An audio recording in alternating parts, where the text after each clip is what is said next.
filled with excitement, fun, and is beyond limits. But the question is, are you ready to jump? If it is a yes, then you have jumped into the world of ultimate entertainment. Welcome to YOLO 247, a place of fun, indulgence, and endless surprises. Punjabi non Punjabi का जो आपने पैंतरा फेंका है, तो बेटा ऐसा है कि हम लोग भी रोटी खाते हैं यार, हम लोग भी बेवकूफ तो है नहीं। तो आप एक्सपोज हो गए हैं, आप पकड़े गए, आपके शोज कैंसिल हो गए, आपको मीडिया और सोशल मीडिया में बहुत खरी खोटी सुननी पड़ी। ये काम यही होता आपका बढ़िया कि आप सबके सामने हाथ जोड़ के माफी मांगते और बोलते कि मुझसे गलती हो गई है, मैं छोटा हूं, गलती हो गई है, मुझे माफ करिए, आगे से ऐसा नहीं होगा। मामला रफा दफा हो जाता है। But you decided to brazen it out. आपने क्या बोला कि नहीं यार, मैं बहुत बड़ा सेलिब्रिटी हूं, बहुत बड़ा तीसमार खान हूं, एक काम करता हूं, मैं भिड़ के देखता हूं, देखते हैं कौन जीतेगा। जय हिंद दोस्तों, मैं हूं मेजर गौरव और आप देख रहे हैं आज की ताजा तरीन खबरें। अच्छा, दूसरा एक मामला बड़ा चल रहा है, मैं आपके साथ डिस्कस करना चाहता हूं शुभ का, जो कि एक सिंगर है, मैंने कभी उसके गाने नहीं सुने। और शुभ का ये मामला है कि साहब, शुभ का ये कहना है कि उन्होंने बीच में वो एक इंडिया का मैप था जिसमें ऊपर से उन्होंने जम्मू और कश्मीर नहीं दिखाया, पंजाब नहीं दिखाया, हरियाणा, मतलब ऊपर से मैप ही उन्होंने गायब कर दिया और फिर बोला कि प्रे फॉर पंजाब। उनकी गलती थी और मुझे लगता है कि उनको अपनी गलती मान लेनी चाहिए थी। उन्होंने अपनी गलती नहीं मानी, लोगों ने फूंक चढ़ा दिया उनको कि साहब आप बहुत बड़े स्टार हैं, आप बहुत बड़े सेलिब्रिटी हैं और आप कुछ भी करें साहब, आपको कुछ थोड़ा ना होने वाला है। ऐसी बात नहीं है। अब शुभ को नुकसान ही नुकसान होगा और उसको लगातार सिलसिलेवार नुकसान होता रहेगा जब तक वो कान पकड़ के पूरे भारतवर्ष से माफी न मांगे। और मैं आपको बताता हूं क्यों है चक्कर ऐसा। देखिए, जब उसने बोला ना प्रे फॉर पंजाब, तो लोगों ने पूछा साहब आप क्यों प्रे फॉर पंजाब, क्या हो गया पंजाब में, बताइए। तो उसने बोला साहब पंजाब में बिजली नहीं काट दी है और इंटरनेट काट दिया। अब ये पता नहीं कौन से दिनों की बात कर रहा है, कब की बात कर रहा है, मुझे नहीं पता, लेकिन ये पूरे के पूरे जितने भी खालिस्तानी हैं, ठीक है, ये सपोले किसके हैं, ये तो पाकिस्तानियों के सपोले हैं। तो ये लोग थ्राइव करते हैं फेक नैरेटिव पे। ये जब तक पंजाब के बारे में 100-200 झूठ रोज ना बोले, इनकी दुकानें नहीं चलती।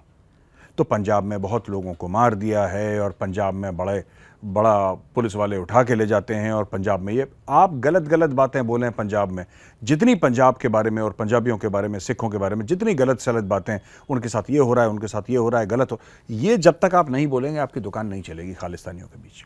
तो एक फेक नैरेटिव। अब ये शुभ कहता है कि साहब मैं तो इसलिए कह रहा था प्रे फॉर पंजाब क्योंकि वहां पर इंटरनेट बंद है। अब पंजाब में इंटरनेट बंद है, that came as a surprise to me. मैं तो अपने दोस्तों से बात करता हूं पंजाब में, मोहाली में हैं, चंडीगढ़ में हैं, आके लुधियाना में हैं, आपके खासा, ये आपके खासा इज़ क्लोज टू अमृतसर, खासा। हमारी तो व्हाट्सएप पे बात होती है, फर्स्ट क्लास चल रहा है, सिविलियंस हैं वो लोग, फौजी भी नहीं है, द सिविलियन, उनसे बात होती है आराम से, प्यार से बात होती है, कोई दिक्कत नहीं है ना। इनफैक्ट कल मेरी बात हुई Amritsar, yesterday I spoke to someone in Amritsar, तो प्रॉपर अमृतसर सिटी की बात कर रहा हूँ मैंने वहाँ पर उनसे बात करी। तो मुझे एक बात ये समझ में नहीं आई कि ये क्यों झूठ बोलते हैं ऐसा, और खुद ही झूठ बोलते हैं, खुद ही खालिस्तानी विश्वास भी कर लेते हैं झूठ पे, तो लगातार झूठ बोलते हैं। इसके अलावा शुभ ने क्या बोला, मुझे लगा कि उसकी उम्र बड़ी छोटी है और मैं शुभ से अभी मैं उससे ही बात करता हूँ आपके इस कैमरा के द्वारा। जो सिंगर है शुभ, मैं उनको कुछ बताना चाहता हूँ कि देखिए आप बहुत छोटे हैं उम्र में और भगवान आपको बहुत लंबा और सक्सेसफुल करियर दे, लेकिन देश को धोखा दे के कोई पनप नहीं पाता, ये फैक्ट है। ये अगर देश को बुरा कह के आपको सक्सेस मिलता है तो हराम है और वो उसमें बरकत नहीं है। पहले तो ये आपको बात बता दूं। दूसरी चीज़, ये जो आपने पूरा अपने इंस्टाग्राम पे लिखा है, मैं शुभ आपसे बात कर रहा हूँ, ये जो आपने इंस्टाग्राम पे लिखा है कि पंजाबियों ने खून बहाया है देश के लिए और पंजाबियों ने बड़े बलिदान दिए हैं, बड़ी सैक्रिफाइसेस करी हैं देश के लिए, आपकी बात सच है, बिल्कुल आपकी बात सच है, ठीक है। पंजाबियों ने बहुत बलिदान करे हैं देश के लिए, हम उनकी इज्जत करते हैं, सिख हों, हिंदू हों, मुसलमान हों, क्रिश्चियन हों, ये हमारे भाई हैं, जो भी पंजाबी है। लेकिन जो तमिल है, क्या उसने बलिदान नहीं दिया इस देश के लिए? क्या तमिल ने अपना सर नहीं कटाया? क्या जो कर्नाटका का है उसने सर नहीं कटाया अपना? या जो मणिपुर का उसने सर नहीं कटाया? जो उत्तर प्रदेश बिहार का है उसने इस देश के लिए जान नहीं दी? कौन है ऐसा जिसने इस देश के लिए जान नहीं दी? कौन सा ऐसा धर्म है, कौन सा ऐसा प्रांत है, कौन सी ऐसी जात है, कौन सा ऐसा चमड़ी का रंग है जिसने भारत मां के लिए अपना सर ना कटाया हो? आप बता दीजिए साहब, ये लोग हैं जिन्होंने अपना सर नहीं कटाया, तो मैं मान जाऊंगा आपको। तो पंजाबियों की हम इज्जत करते हैं, जाहिर सी बात है, प्यार भी उनसे बहुत है। फिर आपने बोला कि साहब ये पंजाब वो धरती है जहां पे गुरुओं ने अपना खून बहाया। हम गुरुओं की भी बहुत इज्जत करते हैं, इसमें कोई शक ही नहीं है, और हर हिंदू करता है। ठीक है, चाहे हम बाबा गुरु नानक देव जी की बात करें, चाहे हम फिर जो 10वें गुरु हैं गुरु गोविंद सिंह जी महाराज की बात करें, इनकी हम उतनी इज्जत करते हैं जितने अपने देवी देवताओं की करते हैं सर। मुझे नहीं लगता कि ऐसा कोई हिंदू होगा जो इनके सामने मत्था नहीं टेकता होगा, इनकी इज्जत नहीं करता होगा। ये बात आई कहां से? ये बात आई कहां से शुभ? और ये आपके दिल में बात कहां से आई?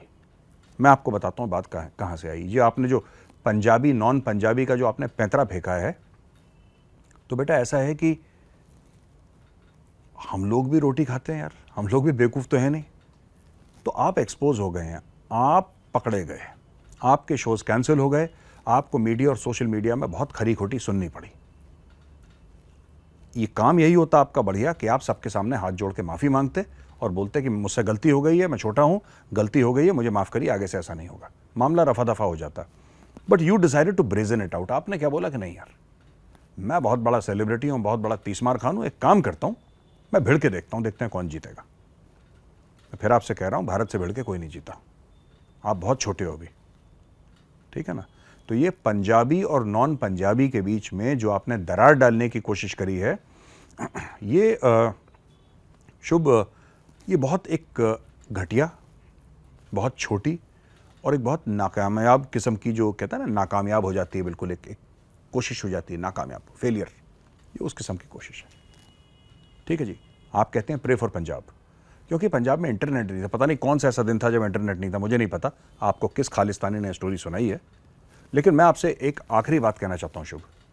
मैं ये कहना चाहता हूँ कि मेरे दोस्त, एक बात तो बताओ, पंजाब में इतनी ज़्यादा ड्रग की प्रॉब्लम है, आप हाथ जोड़ के वो बोल देते प्रे फॉर पंजाब, है ना? क्यों आपको ऐसा नहीं लगता कि पंजाब की ड्रग प्रॉब्लम है, दैट शुड बी स्टॉप्ड और that should be tackled? Punjab की और प्रॉब्लम्स हैं। आप कनाडा में रहते हैं, कनाडा में गुरपतवंत सिंह पन्नू कहता है कि हिंदुओं को यहां से निकाल दो, हिंदुओं को निकालो यहां से।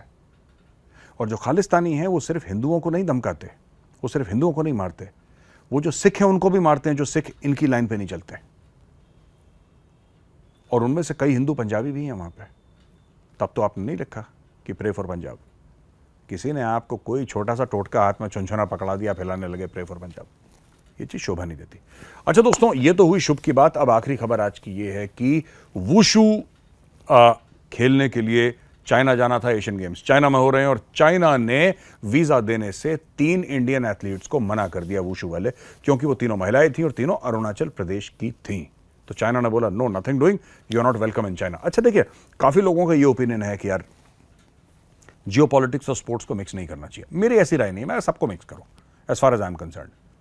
मैं तो ये कहता हूं कि सबको मिक्स करो, everything should be mixed, sports and geopolitics should be mixed, right. लेकिन then China has to take a stand. आप बोलिए कि हम किसी भी इंडियन को एशियन गेम्स के लिए वीजा नहीं देंगे, ये चाइना का स्टैंड होना चाहिए। पर ये चाइना का स्टैंड नहीं है। ये जिसको हम लोग कहते हैं ना गांव में आधा तीतर आधा बटेर, ये चाइना का मामला है, आधा तीतर आधा बटेर। अगर आपको इंडिया से आप डिसएग्री कर सकते हैं, आप बोलिए नहीं, क्यों 1980 में ओलंपिक्स बॉयकॉट हुए थे कि नहीं हुए थे? बताइए, हुए थे कि नहीं हुए थे? और 1984 में जवाबी कार्रवाई में रशिया ने, पहले अमेरिका ने करा, फिर 1984 में रशिया ने बॉयकॉट कर दिया ओलंपिक्स, लॉस एंजलिस वाले। हुआ था कि नहीं हुआ था? जब ओलंपिक बॉयकॉट हो सकता है तो इसकी क्या बिसात है एशियन गेम्स की? और यही चीज़ मैं क्रिकेट वालों को कहता हूँ, आपके क्रिकेट की क्या बिसात है? ये तो कुछ नहीं ओलंपिक के सामने, वो लोग तो वो बॉयकॉट कर चुके हैं। तो geopolitics and sports mix होते हैं, लेकिन you have to be very very clear. अगर आपको इंडिया को नहीं इनवाइट करना है, फिर ऐसा नहीं हो सकता कि अरुणाचल का ऐसा और लद्दाख का वैसा और उत्तर प्रदेश का वैसा और दिल्ली का, ये नहीं हो सकता। एथलीट इज एन एथलीट, या तो आप उसको इन्वाइट करिए या फिर आप उसको इन्वाइट नहीं करिए। अच्छा दोस्तों, 2-3 चीज़ें हैं जो मैं आपके साथ डिस्कस करना चाहता हूँ। पहले तो ये बात है कि इंडिया ने बोला कि वीज़ा बंद करो, जो भी कनाडा से आएगा अब इसको वीज़ा फ्रेश नहीं मिलेगा। इससे इम्पैक्ट कौन कौन हुआ है, ज़रा ये इसके बारे में 2 मिनट बात कर लेते हैं दोस्तों। देखिए, सबसे बड़ा जो इम्पैक्ट गया है ना, सबसे बड़ा जो इम्पैक्ट मुझे ऐसा लगता है, वो मैं बाद में बताऊंगा आपको, let that be a little surprise for you. देखिए स्टूडेंट्स जो हैं वो इम्पैक्ट हुए हैं, घर आप आ पाएंगे वापस नहीं आ पाएंगे। जो कनाडा से टूरिस्ट आ रहे हैं इंडिया वो इम्पैक्ट हुए हैं, अब उनको वीज़ा नहीं मिलेगा। जो वहाँ पे भारतीय मूल के लोग हैं, सारे धर्मों के, उसमें हिंदू भी हैं, मुस्लिम भी हैं, सिख भी हैं, ईसाई भी हैं, सारे वो भारत आना चाहते हैं, उनके लिए हो सकता है कि थोड़ी परेशानियां हों। जिसको लॉन्ग टर्म वीज़ा मिला है वो तो आ ही जाएगा, खैर जिसका अप्रूव्ड वीज़ा वो तो आ जाएगा, लेकिन नए वीज़ाज, फ्रेश वीज़ाज वो लोग इशू नहीं कर रहे हैं। लेकिन जो चीखने की आवाज़ सुनाई दी है, जो चीख की आवाज़ सुनाई दी है दोस्तों, वो असल में सुनाई दी है खालिस्तानियों की। और ये खालिस्तानियों का मामला क्या है आज मैं आपको समझाता हूं कि ये क्यों परेशान है भारत के इस एक्शन से। दोस्तों देखिए, साफ सीधी बात है, खालिस्तानी जो है वो खालिस्तान कनाडा में तो बनाएंगे नहीं, ठीक है। अगर किसी को भी गलतफहमी है कि ओंटारियो में बन जाएगा या टोरंटो में बन जाएगा या विनीपेग में बन जाएगा, तो ये तो होने नहीं वाला, ठीक है।